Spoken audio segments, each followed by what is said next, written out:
Okay, I love these questions. So the when we made these turbine to be able to withstand turbulent wind, and the engineers came up with the hinges, and they have a very accurate model that comes out of Sandia National Lab. There's a fatigue life analysis part of that model that is out of the labs, and it shows that the weakest, the shortest lived component we have is the extruded aircraft aluminum blade, right? It's got 15 million revolutions a year, 2 pulses per revolution.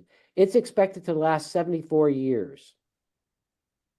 The galvanized steel tower, the galvanized steel rotor components, the foundation, all of that will last even longer.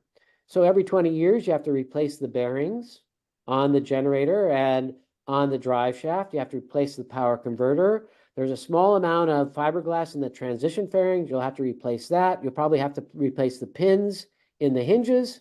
And then the darn thing's ready to go for another 20 years. And then you do it again in year 40 and then again in year 60. And so each time, now I'll go to the maintenance issue. So horizontal axis turbines have yaw mechanisms that move the turbine into the wind. We don't need that. Wind can come from any direction. We don't need a yaw mechanism. They have blade pitch mechanisms. So when the wind speeds up over a certain level, the blades have to pitch to shed load.